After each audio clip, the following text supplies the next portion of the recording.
I know where to go. There's a man over there into the music scene, showing lots of love for the community. Great advice, I know who I should go see.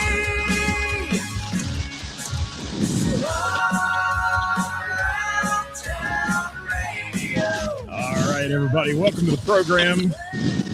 I got a little background noise going on here, fellas. We'll have to figure that out. Let me see. I'm going to kill your mics for just a minute. There we go. It's out of there. But we are here today live with you at noon. It's Wednesday with the band from the All Around Town Radio Frigid Studios in beautiful downtown Springboro, Ohio. Thanks for joining us, everybody, as you're going to pop on here. We'll give you a chance to catch up with the live. If you're out there, please say hi to us today.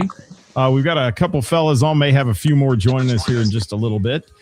But my friends from Uncle Rico are going to join us today, and you've heard us say a lot about Uncle Rico in the last few weeks. Having a little watch party at the Bell and the Bear on Friday for their debut there. And let me bring them in right now. I've got my friend Jay Grant and Chris Thompson. How are you, fellas? Hold on. There we go. Let's try that. Thanks, Scott. There we are. Now I can hear you. What's shaking, fellas? Staying warm, buddy. Staying warm. Yeah, I see Bach has joined us, of course. Hi, Bach. How are you, buddy? Good to have you with us. So, yeah, it's been a really crappy weekend for weather. After Saturday night, it got pretty crappy. So what I've noticed, and what I noticed last night from a little gig I did, is that people are stir crazy already. They were all out in force last night, even though it was 0 out and all that. So I think we're going to have a pretty good time at the Bell of the Bear on Friday, which we'll talk about at the end of the show as well. But you guys, you've been playing music a long time, all of you. In fact, some of us go way back to the days of maybe a little I don't know, metal battle and some of that stuff in the old days. We'll chat about that too. But tell us a little something about Uncle Rico. Jay, I'm going to start with you. Tell us about Uncle Rico, if you can. Uncle Rico started, we're probably going on 20 years now, off and on. But a group of friends. We started with Jimmy singing and playing bass only, and Chris and myself. I think we started as like a 3-piece. And then we brought in another guitar player, Dave Biggs. And then Jimmy wanted to focus strictly on singing, so we brought in Bob Stanball to play bass. And up until about a couple years ago, Biggs decided to retire from it, and we brought in your buddy John Hay. The music professor. We have. Yeah, the professor. The mad professor behind the keyboards. Yep. And, I've known John for years. We worked together at a little place called Roller World Bus Stop way back in the day. And he was a DJ there, too, and things like that. So John and I go way back. He was in a band called the Hay Kids, which it was, if I could describe the Hay Kids, I'd say they were dressed like the Brady Kids in their musical performances. And they did great music. I think it was 3 of them. They did a really good job. So John's a good addition to your band too. I do have to say, and I hope Jimmy gets a chance to pop on here, because I'd like to give him some pump his tires a little bit, because he's one of the best front men I know. Just entertaining, flamboyant, just interacting with the crowd. It's just amazing. And you guys seem to feed off that a little bit. Chris, tell me about that, because you're back there in the back beating on those electronic skins. Yeah, Jimmy is the life of the party pretty much from the time we hit the stage till we get off the stage. I've known him. We went to high school together. Matter of fact, I've known most of these guys since high school. I went to high school with John Hay, too. Wow. So he's always kind of been that high energy guy in every band he's been in. He's just a fun guy to be around, but he does get into it with the crowd. He works the crowd. He knows how to work the crowd without being too over the top. Well, maybe he is over the top. Yeah, I think a little bit. But he's been over the top since I knew him, and he was just a patron at the bus stop dance club. It was called the disco back then. But the bus stop, and he was well thought of, and a dancer, and the girls loved him, and he was just one of those outgoing guys that always stood out in the crowd. And we'd do 1,000 or 2,000 people in that place, so he was definitely a showman way back then. And you guys all have played in other projects and those kind of things throughout your musical career. And Jay, you're currently in Half-Life as well, which I dearly love. This band is fantastic.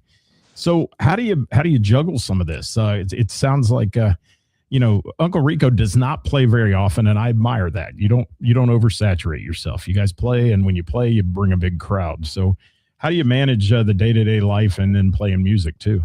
The big thing is communication and Google Calendar. When you're doing multiple projects, that calendar is life and death, because if Chris is booking shows, he doesn't have a chance to call every member. Can you do this? Can you do this? Can you do this? We keep this calendar. Everybody takes it seriously.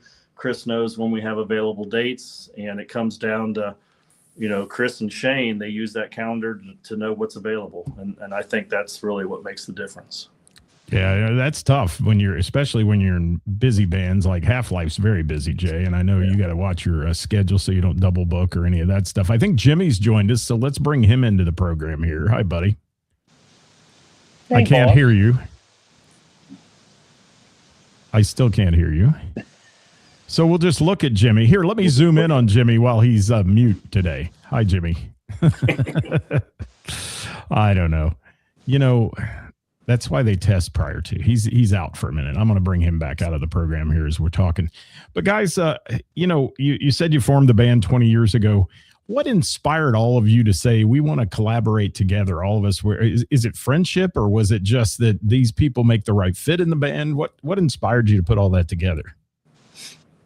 I think for me, it was friendship. I played in a lot of bands and still friends with a lot of those guys. I started years ago with This Work with Stranger for several years. I was in Velvet Crush for a long time, and done a few other side projects, like Jay and I did another side project.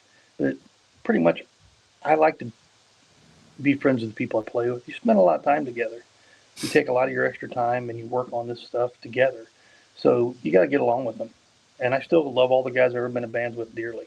They're all great guys. And that's kind of the way I've always been. If I can't enjoy being around the people, it's not going to be any fun. And this is fun. We work, as you can see, I'm at work right now. I work for a living, so music is fun to me. It's a great outlet, and I want to be good at it, and I want our band to be good at it, but I also want to enjoy my time doing it.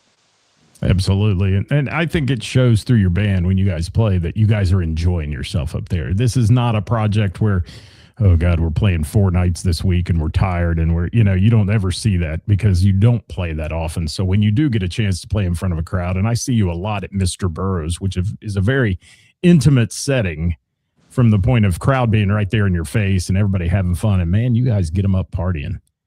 It's that's the whole key to it. And when you're partying in a bar, they're selling their drinks, they're having a good time, and the bar's happy and you're happy. And at the end of the night, everybody high fives and goes home and says that was a good night. And I think any night I've seen you play, you guys can all say that. It's just so cool. Let's see if Jimmy's back live with us here. Jimmy, can we hear you? I can hear you. Can you hear me? We got you now, buddy. Yay! The myth, the legend.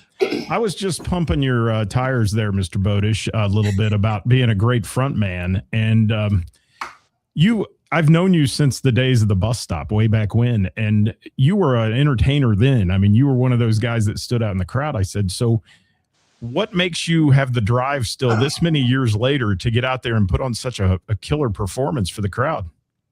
Man, good question. I've been blessed. I really have. I've been blessed to be able to play music with, I think, some of the greatest guys that anybody could ask for. Been in numerous projects over the years, but I think, Chris said it, surrounding yourself with people that you can get along with, that you have a good time with, that really helps. I started a family late in life, so I've got 2 young boys. That keeps me going. and between my own knuckleheads at home, then I've got my knuckleheads in the band, and it just kind of keeps things rolling. So I just don't have time to even slow down. I think that's probably part of the main key, the main reason right there. So how would one of you here today describe Uncle Rico for the people that are going to come to the Bell and the Bear who have never seen you, and there's going to be a lot of them? How would you describe your style? What would you call it? That's you, Jimmy. Take it. Wow. We're kind of all over the place, but the big thing is that we want you to come in and know that you're going to be entertained. 2, you're going to have a great time. And 3, hopefully you'll be back and bring friends. It's really about a variety of material. We don't really have a set genre, I don't think. I mean, we've got 80s, we got 90s, we've got 70s, we got 2000s. We've taken songs and stripped them down and turned them into our own versions. So it's something that might start and people go, wait a minute, do I know that? Do I know that song? I do know that song. They do it different, but I like this. This is cool. So yeah, and you're throwing country into, I mean, you're doing all kinds of stuff that is appealing to just about everybody that comes in. And I think that has a lot to do with your success. You're not pigeonholed into one little genre or one, specific style of music. You're bringing a lot of fun stuff in. Yeah. Let me say hi to a couple people real quick here that are popping on. I want to make sure I acknowledge our viewers today. Ed Sawicki, photographer of the Rock Stars. Yeah. If you're lucky, Ed will be there on Friday, and you might get a chance to get some of those fantastic photos that he does. Steve Ware, you just coined a new phrase for us: lunch and learn. That's what we're doing here. We're lunching and learning today. We're learning about these fellows. Chad Whelan will be there on Friday night. He's sitting at my table there, the Hall Around Town table. Thank you, Chad, for being with us. Dirk Turner getting his digs in with smoke and mirrors, he says. Oh. Thanks, Dirk. I think we're going to have a slap Dirk around party. Let's do that. And Brian Hubbard, thank you. Tony from Hindsight, thank you. Sean Cooper from Milano's, thank you, Coop, for being with us today. We were just there Wednesday night. Jay was there. We were watching Benny Hill. It was great. Ed said it's so important to spend time with those you like. Yeah. You ever turn around, Jimmy, at the front of the stage and just laugh at these fellas behind you sometimes? Just turn around and just crack up, because some of the stuff you guys do is just, I know they're laughing at you some days, because some of the things you say on that microphone just crack me up. Yeah, I've got some issues, that's for certain. You think? Yeah. But so do you, knuckleheads, for keeping me around. So, yeah, definitely there's some times where I turn around and go, well, that was interesting, or that was fun. So, yeah, absolutely. And Ronnie Young's on here from metal. He's one of my metal heads, Mad Hatter fame. And Ronnie said, what band from the Bus Stop days, fellas? You remember some of the names of those bands that you guys Jimmy and I were in Triton back then. Triton played the Bus Stop a lot. We loved that place. That was kind of our stomping ground, and we were there pretty much every weekend. Yep. And, that was a cool deal there, because my boss, I was the general manager there, but my boss, Max, he came up with this little thing to say, we need to feed on this metal thing that's going on, because there's a bunch of kids that are playing metal and all the girls are coming in dressed in that attire. He says, what can we do? And I said, well, I know some bands. And I said, let's see if we can pull off a battle of the bands. And man, did that go over well. It was one of my greatest accomplishments, I think, because all you guys are still playing music. I know. And that's the cool stuff. And that's really when you got your start. I mean, you guys were playing then. And Jimmy, you were in, God, name some of the bands you were in over the years. Oh, geez. 33 People. Crowbar Jones with Jay. We were very busy with that for a long time. I don't Jimmy know. Senseless. Oh, Jimmy Senseless and the Reason Why. That's a great name, by the way. Forgot about that one. That was a long time too. So yeah, I've been in tons of little small projects off and on. I play bass for Hollywood down in Cincinnati. So yeah, it's good stuff. And I knew the question was going to come up, and Chad threw it in there. He says, was Uncle Rico a real person? Give everybody the name Uncle Rico and why you chose it. I was watching Napoleon Dynamite. He's a character in there. It was a silly name.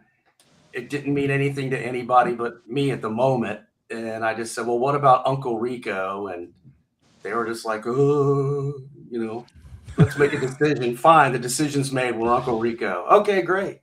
Uncle Rico's the guy with the van in Napoleon Dynamite, right? He's the uncle that is playing the chicks. Mile away. Yeah.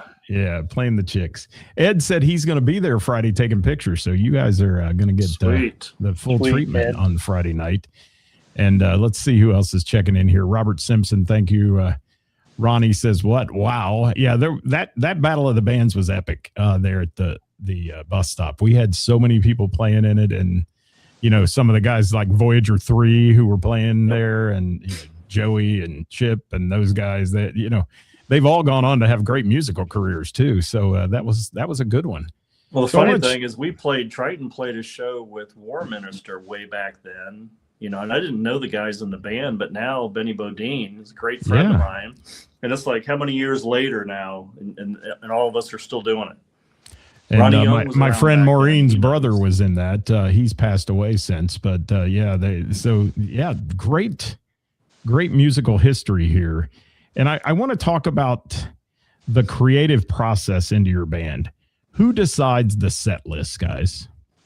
Jimmy. We try to let the singer pick them. Well, it's a good thing Jimmy showed up, because you two fellas just keep throwing it to Jimmy. So, Jimmy, tell me. We do every night. Do you pick it based on the venue, or do you pick it based on what's up for the night, or how you feel? Yeah, it's kind of a combination of both, right? I mean, we've got songs that we want to play. We've got songs that people want to hear. And then we've got stuff, that are venue specific, where timing might be, thrown into consideration. There might be some songs that we shouldn't play. There might be some songs that we definitely got to play. So that all comes into it. The thing that I struggle with the most in building a set list is that I like to have continuity between songs. I don't want to play a song and then take a break, play a song, take a break, play a song, take a break. So I want continuity. The hard part when you have, multiple schedules involved in getting guys together to rehearse is that we've got to have this cohesive beginning to end segue, right? We got to have segues between songs. And it makes it a little difficult sometimes when we're constantly changing the list around. But by changing the list around, that gives variety to how we appear to a crowd that may have already seen us, one time before or two times before. They're like, oh, I don't remember this one, or I don't remember that. So that's kind of it. That's kind of my philosophy on it. Got it. And you have a great set list. I love the set list. I love the variety and the fact that it does appeal to everybody. I'm going to answer Ed's question here. Rico Suave may not be in the set list, but every time they yell Rico, the crowd responds with Suave. And then usually if Tony and Deb, our friends, are there, everybody has to take a drink. So, Jimmy's not shy with the Rico Suaves throughout the night. He'll scream that out quite a bit, and then all of a sudden everybody's partaking in the adult beverages and getting a little fun and happy. And it's a really good time, Ed. And yes, you'll see that on Friday night, and we'll have to train the bell people to respond, because they won't know that at all. It's our favorite. We're a drinking band that plays music, I think. I love it, Jay. And Marcy's on here. Looks like Mr. Burroughs Tavern. Thank you for joining us today. One of your favorite spots to play, I know. And I mentioned it earlier in the show. I love seeing you there, because it's just that crowd interaction. They're so tight in there and so with you guys. And most people that show up on a Rico Suave kind of Uncle Rico night are in there because you guys came. I mean, you guys are there. They know you're there. They follow your band. And again, the undersaturation is the quality of this band. That you're not playing 5 nights a week, and you're not out there to where people are like, "Oh, I just saw him last week, man. I'll pass tonight," because you play once a month or something like that. They're coming to your show, and that's going to be the cool part about this debut show at the Bell and the Bear. And I know, Jay, you had a lot to do with that. And it's not easy to twist my lovely co-host on Tuesday's arm to get her to book a band in there and take a chance on somebody. And I can tell you, the rest of you guys in the band, exactly why she took a chance on you guys being there. And that is because Jay was in Half-Life, and she loves Half-Life. And I think Chris's device just died. It just went dark, dark, dark, and goodbye. So we may have lost Chris. But let's chat about the Bell and the Bear show for a minute. Jay, you've been there. Jimmy, have you been to the Bell? I've not had the pleasure. No, I'm really looking forward to it. You're going to love the vibe. And Jay, you've been there a bunch. And I want you to tell the people at the Bell again what they can expect from you guys on Friday night. Well, what we hope to bring is a party. We hope to bring a party from beginning to end. This will be the first time Jimmy will walk in there. Chris has come up there with me before. The other two guys, it'll be their first time in there. So we love the excitement of that. Belle is a different place. You know, for us, we love Mr. Burroughs. We love Heather's. And this will be another one of those bars that if the show goes great, we're going to love that place because it's such a special place. And I've said this to you, Scott, many times. I would not even know the Bell existed if it wasn't for you and your show. You know, watching your show, listening to people talk about it, and then you go in there and it's everything you guys said. It's a great place to be. And it's about the music there. It's not a food venue. So people aren't going there eating and talking while they eat. People are there for music and good friends. And it's just a great place to be. And then the events that she puts on are just next level, you know, whether it's the Shred Off or the Women Who Rock. I mean, those things are just insanely good. Truly a magical place. It is. And I am so blessed that I fell into that several years back, and that Karis and I have become great friends and cohorts in business and this and that, because it is just a crowd that loves live music, and they're not judgy there. There's no egos in the place. You know, and if you play a song they don't like, you know, they'll take a smoke break, or they'll be back for you. They're not going to walk out and say, "Oh, they played a country song and I hate country." You know, that doesn't happen in there. It's a really cool place, and you guys are going to enjoy it Friday night so much. And it's no different than, like you said, you mentioned Mr. Burroughs, you mentioned Heather's, places where people go to see live music, and they want to see live music, and that's the cool part. Chris Thompson, got a question for you back there. Okay. You're the man keeping the beat all night. Yep. We've had a lot of controversy on our shows over the years here about electronic drum kits. Mm-hmm. Why do you choose an E-kit? Well, I've done both in the past. I actually used to play kit when Uncle Rico first started. It was a combination. Some acoustic, some electronics. I used to use live cymbals. But we made a decision, I don't know, 5-6 years ago, when we started kind of getting this thing back going again on a higher level, that we wanted to be able to play any venue, anywhere, that without concern of volume. And so basically we're like I think Jimmy used to call it, we're like a live jukebox. You could turn us up and down. So if we play a space and we're too loud, no one has amps on stage. We're all in ears. So we can turn it up and down. So it's very versatile from space to space. But you can also get the volume out of it as you need. So I think we've talked about a way to alleviate some of that, people not hearing the drums from the side for Friday. I think you'll be pleasantly surprised if we pull this off.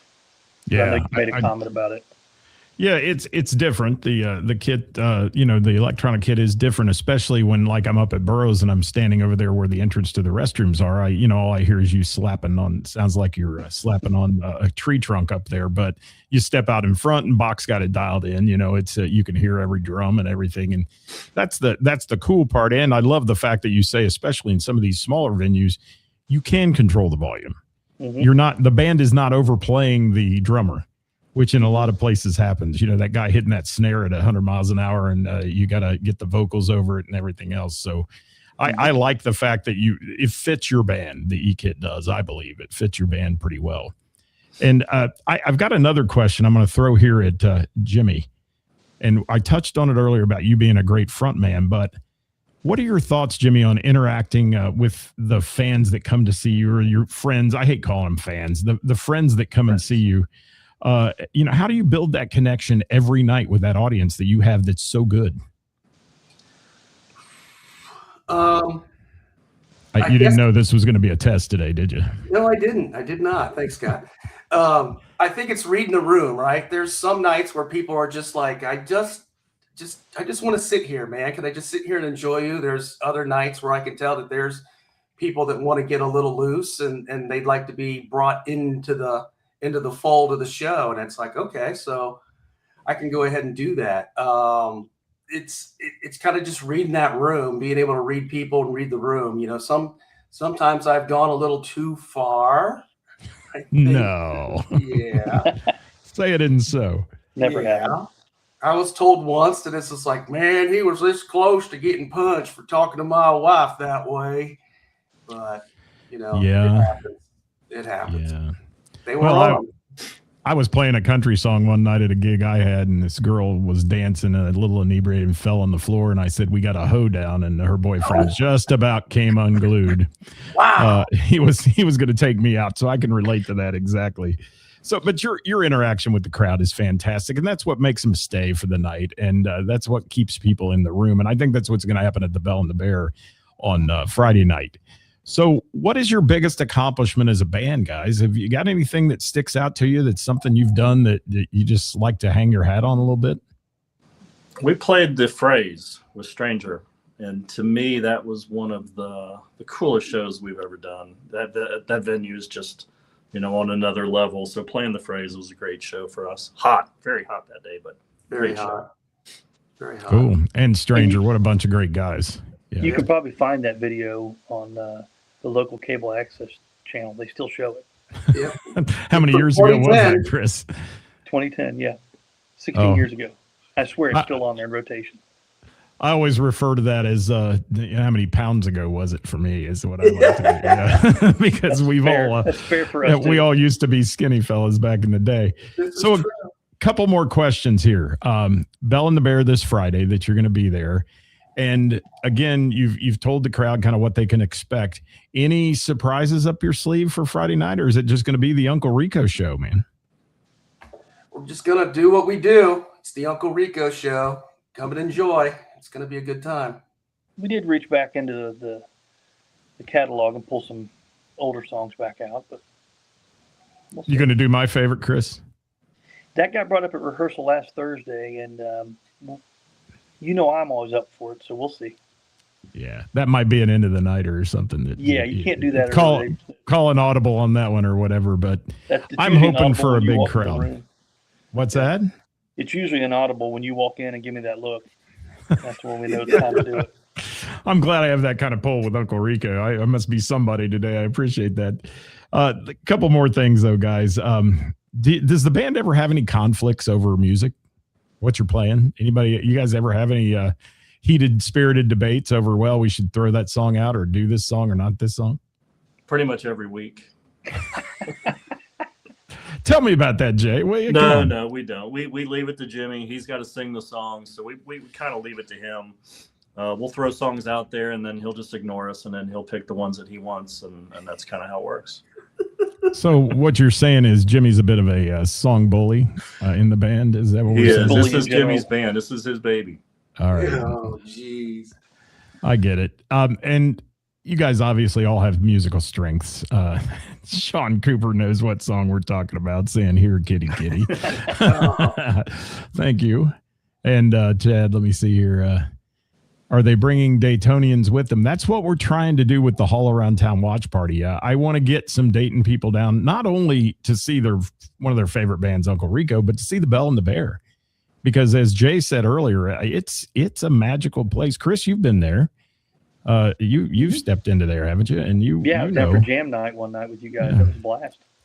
And some of our Dayton friends are playing tomorrow night there. It's the Kent Halen group that's playing a Eddie Van Halen tribute tomorrow night at the Jam in memory of Eddie, and Steve Krakus will be there. There'll be a lot of people. So it's fun to see the folks from the north come south, and it's fun to see the people from the south come north and I got visit a hold the of bands. both my friends and asked them to come.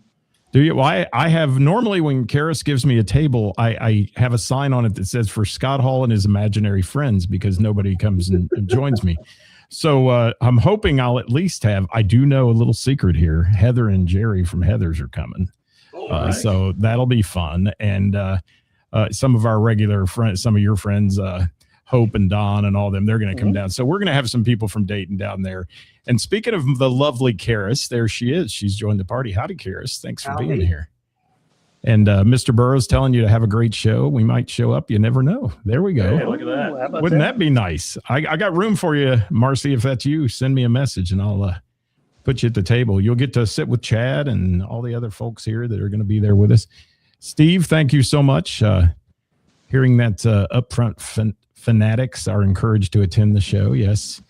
The upfront fanatics at the Bell are those who stand at the very front of the band and dance the entire night, and those will be some fun people. It's good stuff, and you guys are going to love it.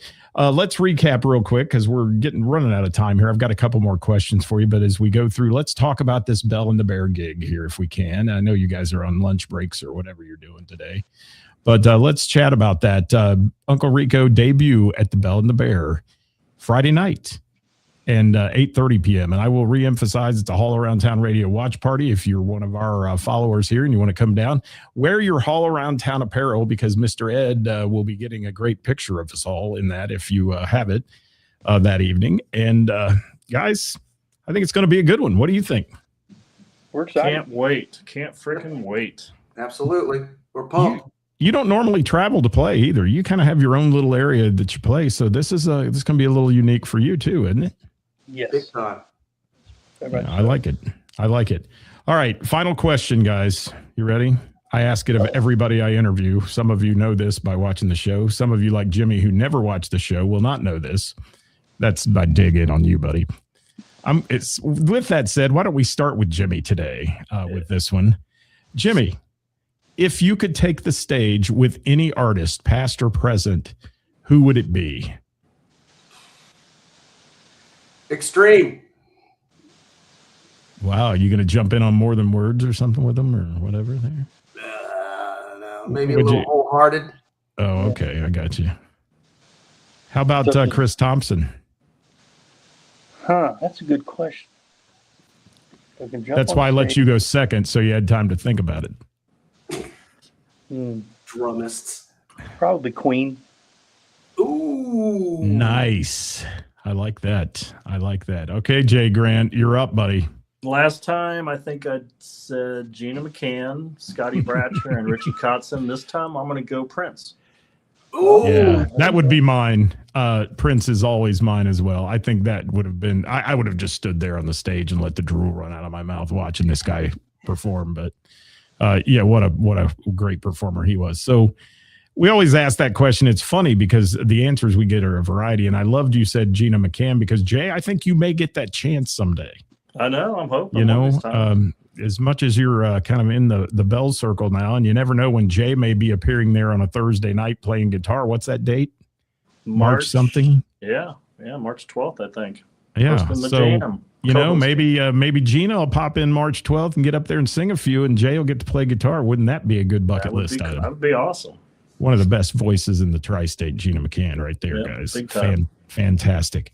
So we want some support for Uncle Rico. Get out and see them on Friday night. We will be there. We'll have the big table over in the side of the room if you want to join us or just come by and say hi. But be there for Uncle Rico, and you're going to enjoy this show a lot. I'm putting my reputation out on the line for you fellas. So so we should practice. In the coin, and I'll just give you my stage humor that I give every band when I introduce them. Don't suck. No pressure. No pressure. No promises there. That's what Jimmy tells us before every show. Pretty much. All right, guys, here we go. Don't suck. And let's mention Bob Stumbaugh again. Bob, thank you so much. John Hay, who could not be with us as well today on the program. They're integral parts of this band and do a great Bach job. Mitchell. Yep. Bach's out there. Bach is with us somewhere out there. He's the sound guy with the most. And then you can follow Uncle Rico at Uncle Rico Dayton on Facebook. Do you post much? Do we post much? Yeah. Yeah, a little bit. Okay. I did notice some of the new stuff that I think Jay was a part of there, some of the banners and ads for this show. Yeah. Great job. All right, fellas, we're going to let you get out of here. I know you got to get back to work. Thank you so much for joining me here on Wednesday with the band at Hall Around Town Radio. Thank you, boys. Thank you. Thank you for Scott. all your support, Scott. Bud. Thanks, And we will see you all on Friday night. Ladies and gentlemen, don't forget to tune in tomorrow live at 5 for Who's Playing Out, the best venues and musicians in the tri-state and where they're playing for the week. And then our Tuesday show, Hot Topic Tuesday, sponsored by the Bell and the Bear as well, with my lovely co-host with the F-bombs, Karis. I am up to 3 cases of Jameson. I get a Jameson drink every time she says F. Wow. Yesterday was an epic show. If you haven't watched it, go back and watch it. Thanks, everybody. We'll catch you next time here at Hall Around Town Radio. Guys, stay with me for just a minute if you can. Scotty Bratcher's on here. He heard his name, Jay Grant. Oh, yeah. How you doing, Scotty? Thank you, man. How much money does he owe you? Good deal. Kenny Patterson, thank you. God, look at all these people. Karis, they've been killing it on advertising. Great. I like to hear that. You owe me Jameson. I'll see you tomorrow, Karis. All right, guys, we are out of here. Let me get my disclaimer up, though. I got to do that for the lawyers before somebody sues me. The views and opinions expressed in this program are those of the speakers and don't necessarily reflect the views or positions of our sponsors or any entities they may represent. See y'all. Bye-bye.